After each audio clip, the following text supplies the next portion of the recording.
I remember the morning my mother passed away. The house felt strangely quiet, as if the walls themselves were holding their breath. When I walked into her room, the curtains were half open, letting in a soft, pale light. She looked peaceful, almost like she was just resting. I stood there, frozen, trying to understand what life without her would look like. For a long moment, I could not move. I could not cry either. It felt like my heart was confused, not knowing how to respond. You see, my mother and I never had a warm relationship. Growing up, I always felt like she kept her distance. She was kind in her own way, but her kindness was cold, quiet, and neatly folded away where no one could reach it. Whenever I tried to talk to her, she listened, but she never opened up about anything in return. It was like she lived behind a locked door inside her heart. As I stood beside her bed, I whispered, "I wish we had talked more."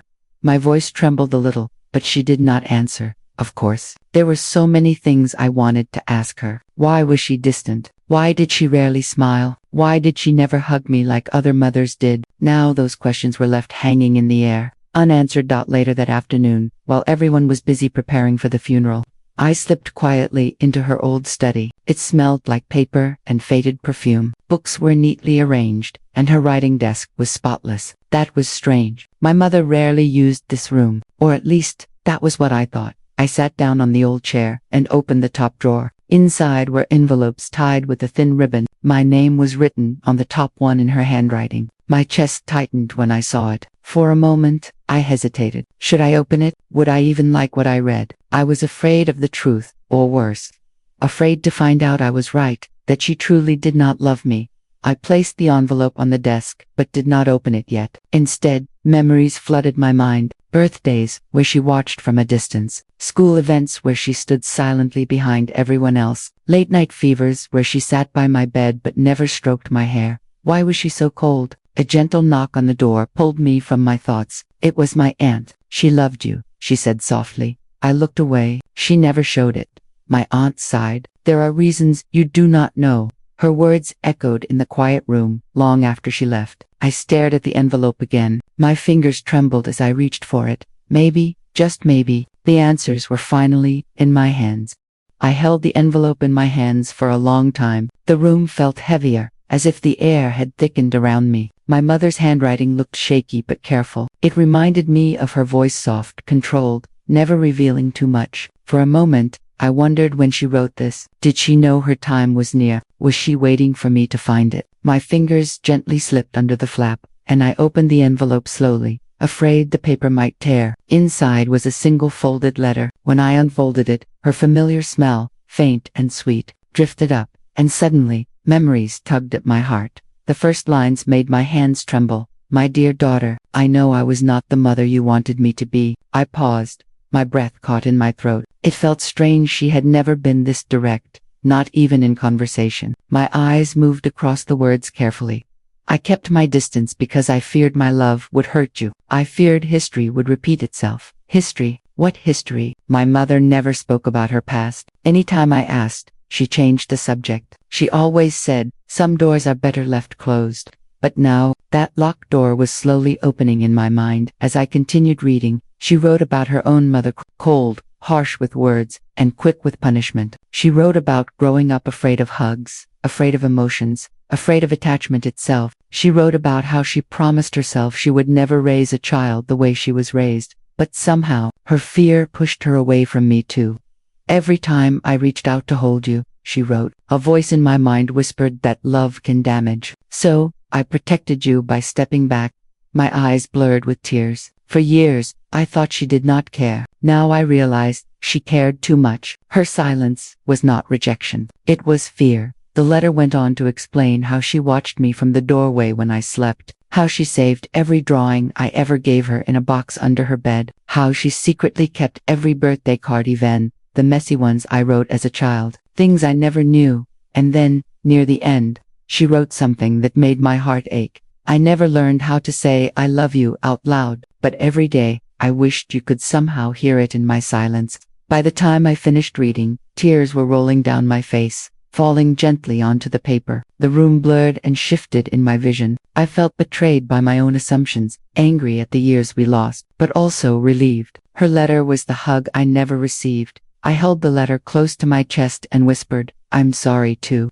It felt like she finally spoke just when she could no longer answer. If this story touched your heart, please like, share, and subscribe to my channel for more emotional real-life stories. Your support means a lot. The next morning, I woke up earlier than everyone else. My eyes were swollen from crying, but my heart felt lighter. Somehow, my mother's letter stayed on the bedside table, exactly where I left it. I reached out and gently touched the folded paper, almost afraid it would disappear if I blinked. As I sat there, more questions began to form. If she kept that much inside, what else was hidden? What else had she been too afraid to share? The letter mentioned a box under her bed. I remembered reading that line last night, but I had been too overwhelmed to check. So I stood up and quietly walked to her room. The floor creaked softly, and the morning light slipped through the curtains, marking thin silver lines on the floor. The bed sat untouched since yesterday, as if still waiting for her to return. Slowly, I knelt and reached underneath. My fingers brushed against something wooden. It was a small box, carefully carved and surprisingly heavy. There were tiny flowers engraved along the edges, and a delicate lock rested on the front. Thankfully, the key was attached to a small ribbon around the handle. When I opened it, I gasped softly. Inside were dozens of small items, pieces of my childhood I thought were long lost. My first school photograph, the dried flower I gave her when I was 8, a tiny bracelet I made from colored beads. Each item was placed carefully, as if it were a fragile treasure. My chest tightened. Why did she hide these? At the bottom, I found letters, so many letters addressed to me but never sent. I opened one. It was written the day I left for college. She wrote about how proud she was, and how much she wanted to tell me, but her voice failed her. She wrote about standing at the doorway watching me leave, hands shaking, wanting to hug me but afraid I might pull away. I whispered, I never would have pulled away. Another letter was written on the night of my wedding. She wrote about watching me dance, how happy she felt seeing me smile, and how she hoped I would forgive her one day for the love she couldn't show. My tears fell quietly, one by one. Then, tucked between the pages, I found something I had never seen before. Photograph. My mother was young, maybe 16 or 17. She stood beside an older woman. Their faces looked alike, same eyes, same dark hair, but there was fear in my mother's eyes. I had never seen that expression on her before. Suddenly, everything made more sense. Her coldness, her distance, her silence. She had been protecting me from a past I never knew. My heart ached, not from anger, but from understanding. I closed the box gently and held it close. Maybe love sometimes hides in quiet places, waiting for the right moment to be found. I spent the rest of the afternoon quietly holding that box, afraid to let it out of my sight. It felt like my mother had finally spoken after years of silence. Each object, each letter, each forgotten memory whispered a piece of her heart. But there was still something I did not understand. That photograph, the one with the older woman, her stern face, her stiff posture, and the fear in my mother's eyes haunted me. I needed answers. Later that evening, when the house grew quiet again, I found my aunt sitting alone in the kitchen. The kettle whistled softly, and she poured tea into 2 cups without saying a word. She always knew when I needed comfort, even without asking. I placed the photograph gently on the table in front of her. Her eyes widened slightly, and she let out a slow breath. "So you found it," she whispered. "Who is she?" I asked. "That," my aunt said, tapping the photo gently, "is your grandmother. Your mother never spoke about her, because those memories were heavy." She went on to explain how their childhood home was filled with strict rules, sharp words, and punishments that left invisible marks. My mother had learned early that affection could be used as a weapon. Praise would be offered only to be taken away. Hugs were followed by punishments. Smiles were a trap. My mother never knew what safe love felt like. My heart clenched. I imagined my mother as a small girl, flinching at footsteps, swallowing emotions and closing herself off. Fear had shaped her, not choice. "I thought she hated me," I whispered. My aunt shook her head firmly. "She adored you, but love felt dangerous to her. Showing it terrified her." Silence filled the room. Even the kettle stopped humming, as if listening. I looked down at the photograph again. Suddenly, I saw the similarities, not just in their faces, but in the way they held themselves. The stiffness, the guardedness, generational shadows. My aunt placed her hand over mine. "Your mother used distance as protection. She thought keeping you safe meant keeping you away from her wounds." Tears slipped quietly down my cheeks. She never had to protect me from herself. Trauma teaches strange lessons, my aunt whispered.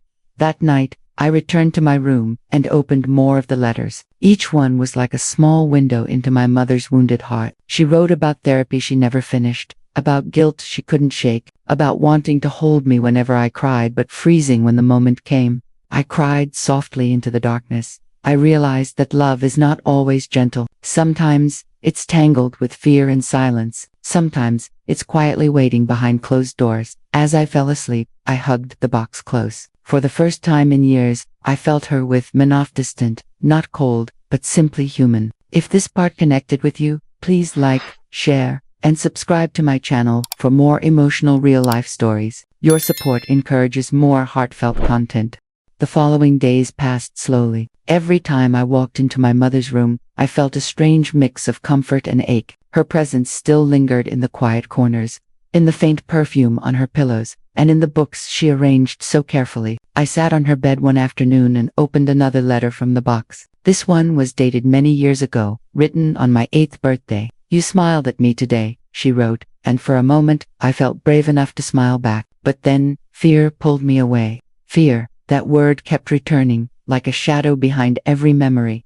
I closed my eyes and remembered that birthday. I had run to her with my new doll, hoping she would play with me. She gave a small smile but folded her hands behind her back and stepped away. I thought I did something wrong. All these years, I carried the weight of that misunderstanding. Now, holding this letter, the weight shifted. Later, while cleaning her closet, I found something else, a small notebook, filled with handwriting that grew shakier with each page. These were not letters. They were journal entries. My mother wrote about her struggles, about the nightmares of her past, about the days when depression held her captive and she couldn't get out of bed. She wrote about the guilt she felt for watching me grow from a distance, wanting to hold me but freezing every time I needed her most. The last pages were heartbreaking. She wrote about getting older, about her hands shaking at night, about the fear of leaving without explaining herself. She wrote about preparing the box, writing the letters, and hoping I would find them at the right time. "Maybe one day," she wrote, "she will understand that silence was the only language I knew." I didn't realize I was crying until I tasted tears on my lips. I pressed the notebook against my chest and whispered, "Why didn't you tell me?" I would have listened. But maybe she didn't know how to ask for help. Maybe her voice was shaped by a childhood where asking meant punishment. That evening, I sat at the kitchen table with a photo album I found earlier. As I turned each page, I noticed something new: my mother in the background of nearly every picture, looking at me, not smiling, not waving, but watching with eyes full of guarded love. She was always there, just too afraid to step forward. In one picture, I was blowing birthday candles. She stood behind the crowd, hands close to her chest, eyes soft. She wasn't absent, she was hiding. For years, I blamed her. I thought love should be loud, full of hugs, laughter, and warm words. But love can be quiet too. Love can tremble. Love can wait in the doorway, unsure. That night, I placed the notebook, letters, and photo album back into the box. I sat there for a long time, holding the lid gently. She couldn't speak her love, but she wrote it, and now, at last, I could hear it. A few days after the funeral, my aunt suggested something I wasn't ready for. She asked me to visit the old house where my mother grew up. At first, I hesitated. Why should I walk into the place that shaped her pain? But a quiet voice inside me whispered that maybe, to truly understand her, I needed to see where her silence was born. The house was about an hour away, on a quiet road surrounded by tall trees. When we arrived, something tightened in my chest. Time had worn the paint from the walls, and the windows looked tired. The garden was overgrown, as if no one had cared for it in years. A strange heaviness hung in the air. My aunt unlocked the door with an old key. The hinges groaned as we stepped inside. The hallway smelled of dust and forgotten memories. The walls were lined with faded family pictures. I recognized my mother, much younger, standing rigidly beside her mother. No smiles, just fear disguised as discipline. "This is where she learned to build walls," my aunt whispered. We walked into the living room. The furniture was neatly arranged, almost too neatly. Even the cushions looked untouched. My aunt explained how their mother believed that emotions were weakness. Children were meant to be quiet, obedient, unseen. She never cried, my aunt said softly. Not because she wasn't hurt, because crying was punished. I swallowed hard. For a moment, I imagined my mother as a little girl, sitting on the edge of a couch with folded hands, terrified of spilling her emotions onto the floor. We entered the small bedroom my mother once shared with her sister. The walls were pale, almost colorless. A single doll sat on a shelf, its glass eyes watching silently. My aunt touched it gently. She loved this doll, she said, but when she hugged it too tightly, your grandmother took it away for days, so she learned not to hold anything close.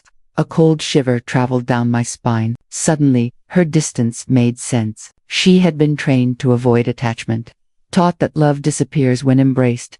In a drawer beside the bed, my aunt found an old notebook. My mother's childish handwriting filled the pages, short entries about her day, tiny drawings of things she wished for. On one page, she wrote, "One day, I hope someone hugs me and never lets go."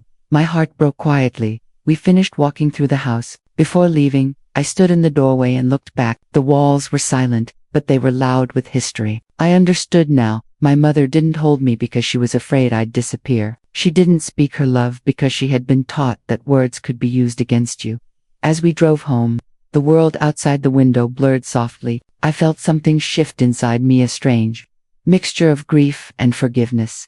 Maybe healing begins when we finally see the wounds we never knew existed. If this part touched your heart, please like, share, and subscribe to my channel for more emotional storytelling. Your support truly matters.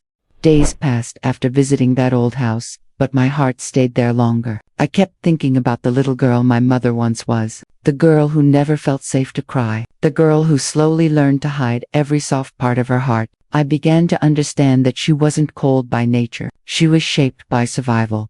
One evening, I sat alone in my living room. The house seemed too quiet, like silence now wanted to sit beside me. I opened one of her letters again, letting her words wash over me gently. Something inside me whispered, "Write back." At first, I shook my head. It felt strange writing to someone who would never physically read my words, but another part of me knew healing often begins when we speak what we've held inside. So I took a pen, opened a blank notebook, and began. "Mom," I wrote, "I'm sorry I misunderstood your silence. Just writing those words made my eyes burn." I continued, "I thought your distance meant I wasn't enough, but now I see you were afraid of being too close." I paused, letting tears fall quietly. For years, I believed her quiet heart was her choice. Now, I knew it was her wound. I wrote about the times I waited for her hugs. I wrote about the lonely nights when I wondered if something was wrong with me. I wrote about birthdays, school events, whispered hopes I never shared. And then I wrote something I had never spoken aloud. "I love you too." When I finished, the pages were damp with tears, but I felt lighter, like something heavy had finally been set down. I placed the letter inside the box with the others, as if giving her a chance to hear me somewhere beyond. That night, I sat with my aunt again. We talked softly over tea. She smiled gently and said, "You're different from her. You speak your heart." And that's how cycles break. Those words stayed with me. The next morning, as sunlight spilled through the windows, I looked around my home. Photos of my children smiled from every wall. Their drawings hung proudly on the fridge. My daughter ran to me and wrapped her arms around my waist. Without hesitation, I knelt and hugged her back tightly. Warmly, she looked up and asked, "Mom, why are you hugging me so much lately?" I smiled and brushed her hair behind her ear. "Because I want you to feel loved." In her eyes, I saw something my mother never had as a child: safety. Later, I returned to my mother's room one last time. I placed flowers on her nightstand and whispered, "I understand you now." The silence didn't feel cold anymore. It felt like a soft space where love had finally found room to breathe. As I closed the door gently behind me, I realized something important. We cannot choose the wounds we inherit, but we can choose the ones we refuse to pass on. A week later, while arranging my mother's belongings for storage, I found one last envelope hidden between the pages of an old recipe book. My heart skipped. Her handwriting was weaker this time, almost trembling. I sat down slowly, breathed deeply, and carefully unfolded the paper. "My dear daughter," it began, "if you are reading this, then I am finally at peace." My eyes softened immediately. She continued, "I know my silence left you with questions. I know you grew up believing you were unloved, and for that, I am deeply sorry."